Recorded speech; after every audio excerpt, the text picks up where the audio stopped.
Donc, je m'appelle Rémi Le Champion et je co-dirige l'école de journalisme de l'IFP.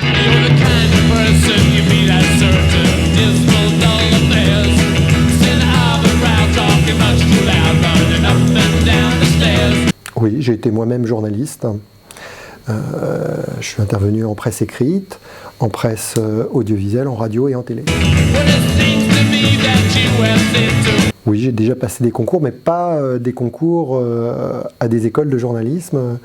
J'ai eu un pied au cours de mes études à l'école de journalisme de Columbia, à New York, aux États-Unis. Je terminais ma thèse à Nanterre, en économie des médias, et j'ai eu la chance de partir aux États-Unis et de pouvoir être intégré dans un centre de recherche et de suivre donc des enseignements au sein de la Business School et de l'école de journalisme. L'IFP est un institut qui forme des étudiants à la communication. Il y a 5 masters. Un de ces masters est le master de journalisme, qui est une formation en 2 ans, qui correspond à une des 14 écoles de journalisme reconnues par la profession. Et donc le concours est en ce moment, les étudiants, les candidats se présentent à l'école et à l'issue de cette épreuve, eh bien, 24 candidats pourront intégrer l'école. La première épreuve, c'est le dossier.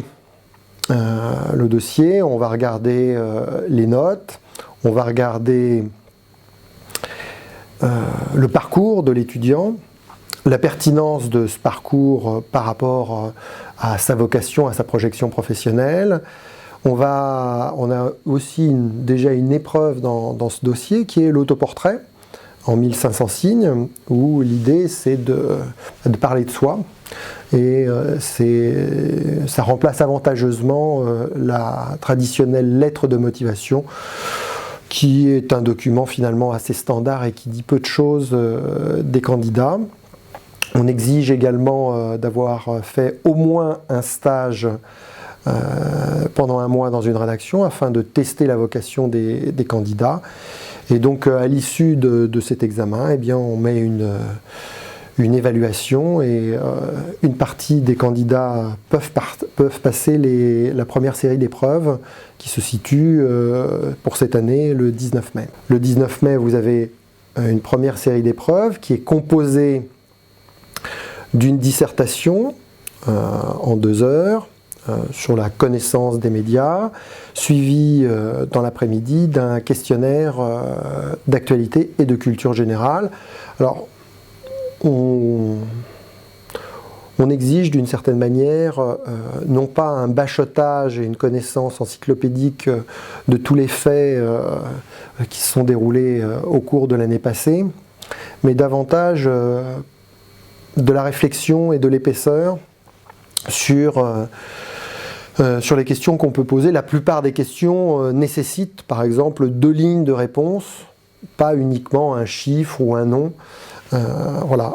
À l'issue de ces 2 épreuves, si les candidats ont la moyenne, ils sont autorisés à passer la dernière série d'épreuves qui se situe au mois de juin, 13 juin pour les écrits et 24 et 27 juin pour les oraux. Aux écrits, vous avez d'abord une première épreuve, une épreuve d'anglais, qui est une épreuve qui n'est pas très facile d'ailleurs, ça demande une connaissance, ce sont des écrits uniquement, hein. Suivi ensuite d'une épreuve de sourcing, c'est-à-dire que l'idée c'est de mettre les candidats en situation où ils vont devoir, souvent c'est trouver un numéro de téléphone, et c'est donc une épreuve de débrouillardise, de rapidité, et c'est une épreuve d'ailleurs à option, elle n'est pas obligatoire. Les 10 premiers obtiennent 3 points, les 10 suivants 2 points, et les 10 suivants 1 point, et les autres pas de points. C'est une épreuve que l'on pourrait tout à fait trouver dans n'importe quelle rédaction où vous avez votre rédac chef ou votre chef de service qui va vous demander « Tiens, trouve-moi un témoin, trouve-moi le contact d'un tel ou d'une telle ». Ensuite, les étudiants vers 11 h partent toute la journée dans Paris pour faire un reportage sur une thématique qui leur est proposée. Et donc, ils reviennent à 18 h et composent un article entre 18 h et 20 h. Et donc là, ils se situent vraiment dans une posture d'apprenti journaliste où ils vont devoir trouver un sujet original, trouver un angle, faire des interviews et retranscrire tout ça dans un article qui fait quelques centaines de mots. À l'issue de cette épreuve, les étudiants sont convoqués à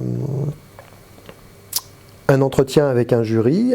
Le jury est composé d'un universitaire titulaire et d'un journaliste. Et pendant environ une demi-heure, ils vont échanger avec le jury sur des thématiques, mais globalement, pour répondre à la question fondamentale, pourquoi l'IFP et pourquoi vous êtes le bon candidat chez nous. Donc on cherche évidemment des étudiants qui ont un profil, qui ont une projection professionnelle et à qui on va pouvoir apporter quelque chose, à qui on va pouvoir permettre d'entrer dans ce métier, et des personnalités qui vont bien s'adapter à la culture de l'IFP, à la culture de l'école de journalisme de l'IFP. Oui, l'idée, ce n'est pas de donner une prime à ceux qui vont avoir bachoté pendant quelques mois, c'est d'essayer de mieux apprécier la culture générale, la soif, la curiosité qui est nécessaire à tout journaliste, puisque c'est une qualité journalistique. Donc effectivement, on peut avoir des questions qui nécessitent un peu plus de profondeur, un peu plus de réflexion, un peu plus que simplement connaître le dernier chiffre du chômage ou tel nom d'une personnalité qui serait apparue dans l'actualité. Ça peut être le cas, mais globalement, c'est un petit peu plus que ça. Il y a un petit peu plus de valeur ajoutée de la part du candidat.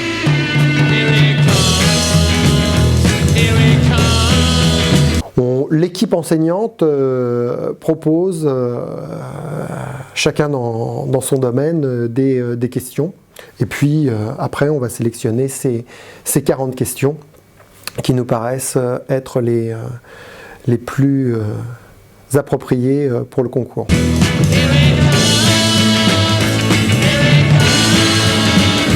Vous avez un responsable qui va corriger ces épreuves, qui sélectionne les questions. D'abord de son côté, qui a évidemment toute une liste de questions, et l'équipe enseignante qui lui fait des propositions, et lui choisit parmi, 80, 100 questions, celle qui lui paraît plus pertinente.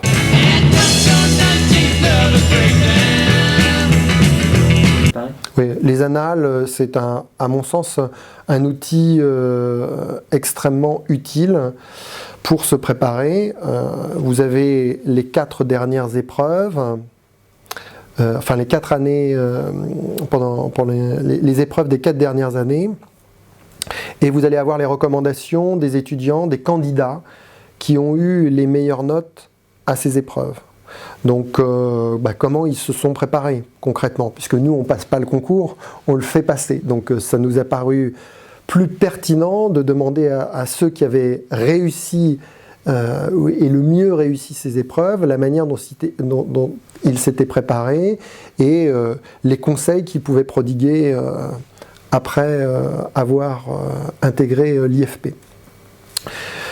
Par ailleurs, ce qui est important, c'est aussi évidemment de s'informer ce qui paraît assez évident pour qui veut devenir journaliste en radio, en télé, lire la presse et j'allais dire toutes les presses, hein, c'est-à-dire la presse quotidienne tous les jours. C'est une très bonne habitude à prendre.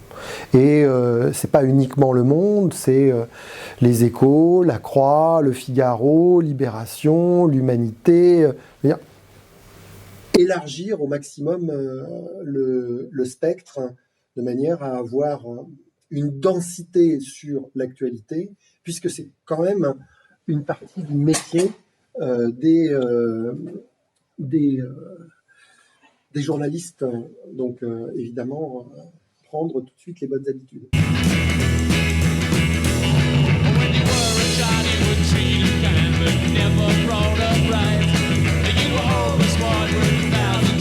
Tout à fait. Les étudiants, une fois à l'école, lisent la presse tous les jours. D'abord parce qu'ils la reçoivent, parce qu'ils la suivent aussi sur Internet, mais quand ils sont dans des sessions pratiques, c'est évidemment extrêmement important, parce que ça commence souvent par une conférence de rédaction avec un professionnel, je sais pas, d'e-télévision, de TF1, de France 2, ou idem en radio ou en presse écrite. Et donc, on va se réunir. Il faut que chaque étudiant soit force de proposition, comme un journaliste est force de proposition au moment d'une conférence de rédaction. Et si vous ne connaissez pas l'actualité, c'est difficile de faire des propositions. L'IFP est une petite promo, c'est une de ses particularités. Nous avons chaque année 24 étudiants, ce qui présente un gros avantage. D'abord parce qu'on connaît personnellement tous nos étudiants, on les accompagne. On est en ce sens davantage dans un esprit vraiment d'école que dans une formation universitaire où le prof il est là, mais bon voilà, on le voit pas très souvent. Par ailleurs, il y a des concours à l'issue de la scolarité, des concours pour TF1, Radio France, RTL, Europe, France Télévisions.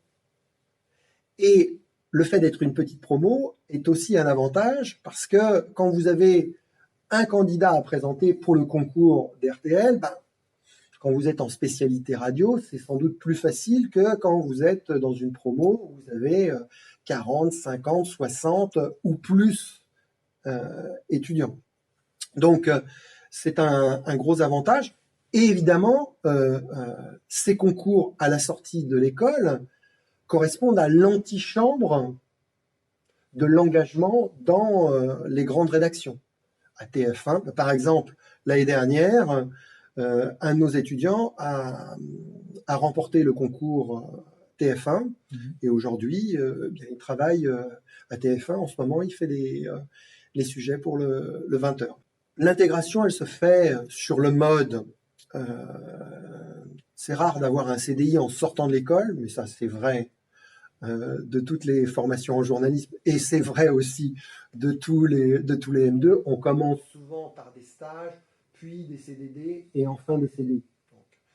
Mais globalement, les étudiants s'intègrent très bien, parce que dès le premier jour à l'école, on essaie de définir un projet professionnel, c'est-à-dire que chaque étudiant va exercer la même profession, mais il ne va pas exercer forcément le même métier. Entre l'étudiant qui se destine à être journaliste sportif sur Canal et l'étudiant qui veut être, je sais pas, journaliste économique au Monde, ils vont être tous les deux journalistes, mais ils ne vont pas faire véritablement la même chose. Et par conséquent, on va bâtir un parcours, et c'est pour ça d'ailleurs que l'école n'est pas une fin en soi, c'est simplement le moyen, le tremplin pour réussir finalement sa projection professionnelle. Il y a environ entre 80 et 100 formations au journalisme. Il y en a 14 qui sont reconnues, c'est-à-dire qui répondent à un référentiel, qui répondent à des attentes, à des standards fixés par la profession. C'est-à-dire qu'on ne peut pas faire tout ce qu'on souhaite, tout ce qu'on voudrait, mais c'est très cadré. Cette année, on vient de rendre le dossier de renouvellement. Donc, très régulièrement, les écoles sont évaluées. Il y a une double évaluation, à la fois par le ministère et par la profession. Et je trouve que ça nous amène à avoir un degré d'exigence extrêmement élevé. Donc c'est un plus. Mais il y a de très bonnes formations aussi qui ne sont pas reconnues. C'est très inégal. Vous avez le meilleur et le pire. Et donc c'est très difficile, d'abord parce que je ne connais pas les 80, l'ensemble de toutes les formations, mais je sais qu'il y en a certaines qui sont très bonnes. Et d'ailleurs, parmi les candidats au concours, chez nous et chez nos collègues des autres écoles reconnues, on a souvent des étudiants qui ont fait une école non reconnue. Aujourd'hui, avoir le label d'une école reconnue est excessivement important quand vous voulez intégrer une grande rédaction. Si vous n'êtes pas dans une école reconnue, vous ne pourrez pas postuler au concours des grandes rédactions comme France Télévisions. France Télévisions, c'est quand même 2600 journalistes, hein. Donc c'est pas rien. Idem pour RTL, idem pour TF1, voilà. Donc les grandes rédactions aujourd'hui demandent le label des formations reconnues. On est très heureux, on l'a. Alors après, c'est à elles de se déterminer, il faut sans doute leur poser la question.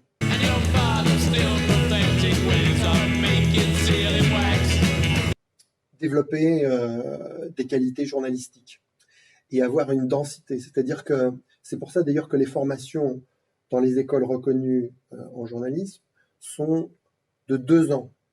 Et en 2 ans, on voit les étudiants qui se transforment, qui grandissent, qui acquièrent une véritable compétence, une densité professionnelle, à la fois à travers les stages, mais évidemment aussi avec les cours. À la fois des cours pratiques, c'est la technique, mais aussi la capacité à réfléchir, c'est-à-dire à avoir une valeur ajoutée intellectuelle appliquée au domaine du journalisme. Et ça, je pense que c'est très important. Les étudiants ne le mesurent pas toujours en rentrant dans l'école. Ils vont s'en rendre compte à la sortie. C'est-à-dire qu'il faut se poser la question, finalement, quand on sort de l'école, pourquoi on va me choisir moi plutôt qu'un autre ou qu'une autre? Eh bien, souvent, c'est parce que, justement, vous avez un profil qui est très adapté, qui va très bien s'intégrer dans la rédaction. Et vous allez avoir une vraie valeur ajoutée. Les jeunes, c'est générationnel, sont souvent, par exemple, extrêmement doués avec tout ce qui est numérique. La transition numérique, pour eux, est quelque chose de naturel, d'abord parce qu'ils ont baigné dedans. Donc, ils ont une agilité numérique que n'ont pas forcément des journalistes seniors. On peut leur reprocher, voilà, ils sont jeunes, ils n'ont pas suffisamment d'expérience, ils n'ont pas forcément un grand réseau. Tout ça va se développer évidemment au fil du temps. En revanche, ils ont un vrai atout. Souvent, ils ont une pétillance, une envie, un goût, une force de travail aussi, et cette agilité numérique qui est une vraie valeur ajoutée, je crois, pour les rédactions. Je crois qu'on peut être un journaliste sans avoir un compte Twitter. Il n'empêche que la première chose qu'on va faire dans notre cours sur journalisme et réseaux sociaux, ça va être d'ouvrir un compte Twitter. Donc, vous pouvez ne pas avoir un compte Twitter et malgré tout intégrer une école reconnue. Je pense que dès que vous allez être à l'école, vous allez avoir un compte Twitter. Parce que c'est important aujourd'hui de savoir utiliser les réseaux sociaux, parce que les réseaux sociaux sont vecteurs d'information. Il faut savoir faire de la veille, il faut savoir vérifier l'information, il faut pouvoir trouver des sources à travers les réseaux sociaux, et ça, c'est extrêmement important.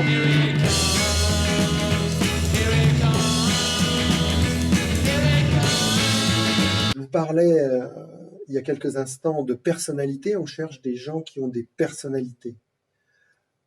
L'école en elle-même n'est pas une fin en soi, c'est un moyen pour s'épanouir professionnellement. Donc, que vous trouviez votre voie dans tel type de journalisme, dans le support de presse qui vous correspond. Et vous avez 2 ans pour développer ces compétences. 2 ans, c'est à la fois beaucoup, et le programme est très dense. C'est à peu près un rythme de prépa. C'est extrêmement... voilà, il faut avoir vraiment une capacité de travail. Voilà, il y a 1435 heures de cours chez nous, plus les stages, plus le travail à faire que demandent les profs, plus le travail. On n'est pas dans un mémoire de recherche. Nous, on propose en première année et en deuxième année un projet professionnel, un projet journalistique. C'est-à-dire que vous allez développer une enquête sur 1 an, vous allez faire un documentaire, vous allez développer une application, vous allez écrire un livre. L'année dernière, un de nos étudiants a écrit un livre qui a eu un prix, qui a été publié. Donc voilà, par exemple. On a d'autres étudiants qui ont fait un reportage qui a été publié dans Courrier International, qui a été diffusé sur RFI et qui a été vendu à France Média Monde, enfin à France 24. Ce projet journalistique, ils vont le choisir, ils vont le développer, ils vont le porter, et l'idée, c'est de le placer auprès d'un titre de presse, auprès d'une entreprise de presse, parce que ça va être ça la vraie vie. C'est quand ils vont sortir de l'école, ils vont proposer des sujets, et on va leur dire oui, on va leur dire non. Bien, si on peut, dès la première année, s'imprégner de cette démarche, c'est évidemment extrêmement important.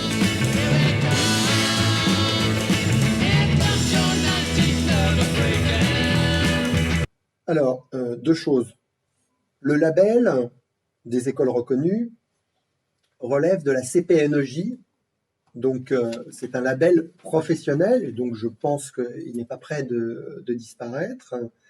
Et maintenant, sur les questions de sélection, bien ça c'est une question qui est beaucoup plus générale que la simple question des écoles de journalisme.